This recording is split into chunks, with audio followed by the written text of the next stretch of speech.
Hey everyone, Yanni Matson, Vortex Advantage Ag here. So been getting a lot of comments, questions on Facebook, and we're getting ready to post a YouTube video on our solar work that we've been doing, the groundwork part of the application. And just wanted to kind of put together a quick video to kind of explain the process and what got Vortex where we're at right now in this whole solar game, all right? A lot of the people who are asking are guys that maybe do range and pasture or row and field crops and are looking to, discover a new channel of business, maybe during the off season or maybe during non-fungicide time, if you will. So we all know solar arrays and solar is booming across the United States, here in Texas especially. There are a lot of solar fields, but in every state really, anywhere there's sun, there's solar. So got a couple points here I wanted to kind of talk to you about. First and foremost, I don't really believe this is an avenue that a first-year drone operator should get into.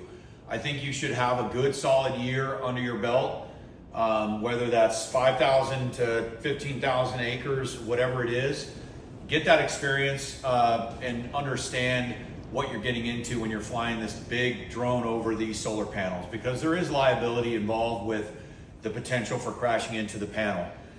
So I don't recommend this for first-year pilots or drone operators. I personally wouldn't have wanted to do it. I probably would have, to be honest with you, because I feel like I'm smart enough to figure it out and put forth the precautionary measures to make sure there isn't an issue, but not something I recommend necessarily for a first-year operator.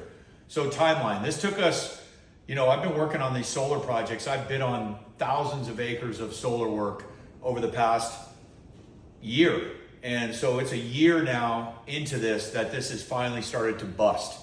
So, I've got a guy who's got a 70,000 acre contract, 70,000 acres of contract of vegetation management, who is looking to me to basically handle the aerial application and inverter applications with the ground rig on his acres. So that's one of three people I'm working with right now. I've got another guy who also has roughly the same amount of acres, 60 or 70,000, and he's interested in, and we already have a job on the books. I'm doing 945 acres for him in South Texas in April. That'll be an aerial broadcast application. Johnson grass is the invasive.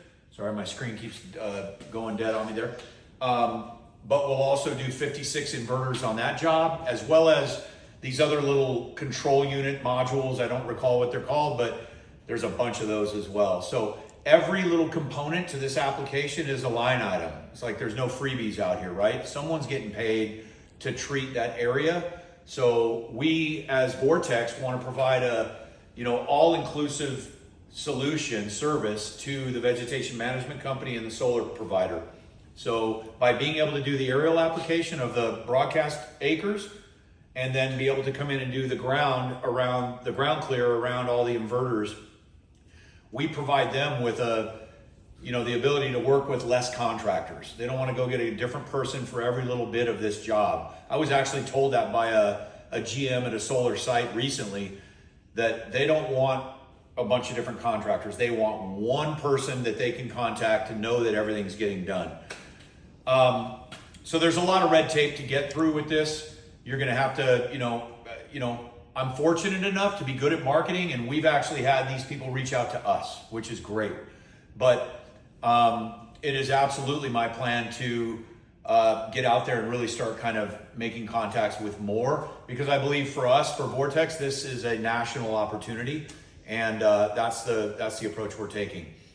License and certification is another big one.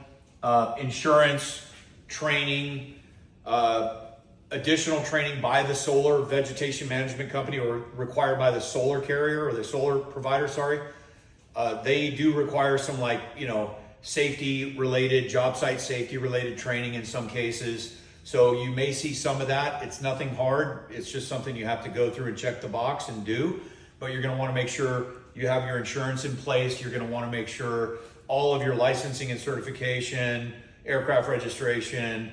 I mean, I sent the guy the whole enchilada on the first email, and he was super impressed. So have all your stuff in order and get it to them immediately. It shows legitimacy. You know, it shows them you're squared away. It shows them that you understand what it's going to take to work at a professional level. Remember, these solar projects, I mean, I don't think I've heard of one that's under a $30 million project. So if you think they're going to go just hire some Yahoo to go spray with a 12-foot diameter drone across their solar panels, you got another thing coming. You really need to be wire-tight when you approach these guys. All right, what's the goal? Again, I kind of touched on it, but our goal is to provide this solar provider in VM with an all-inclusive solution to their problem. What's their problem? They're managing weeds and grass. So they're mowing a lot. I got a mowing VM company that they do like 6 mows a year on a site. And trust me, mowing is expensive and labor intensive. So this guy's got a big old fleet of those Toro 12-foot deck mowers, and he just sends guys out there like an army, and they just get after it. So, you know, the mowing is expensive, so they're looking for alternative solutions. Rather than mowing 6 times, maybe utilizing a drone, we can mow twice, or maybe not at all, I don't know. But we also want to provide, you know, not just the drone application, but the ground applications, and be a consultant on some level with regard to how they approach their chemical applications. So everyone we've worked with thus far, they've had a history of, oh, hey, these are the products we used and we're happy or we're not happy. But I go into this having an agronomist, a range and pasture specialist in my back pocket that's part of our whole business plan. He's providing the chemical recommendations based on what the invasives are in each particular site. So what may fit one solar site in Texas may be completely different in Georgia or in Florida. So you want to know what the invasives are and be able to offer up a holistic approach to how you're offering your service. For instance, we want to start with killing what's bad and keeping what's good, right? So we're going to put an herbicide application on the entire solar array and treat the skids and get all that done.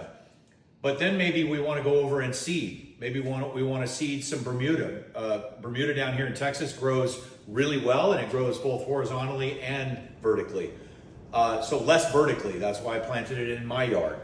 Seeded my yard with Bermuda. It's taken forever to get it going, but once it gets going, it's like really difficult to get rid of, and grows really well and requires less mowing. So that's a really desirable grass, I think.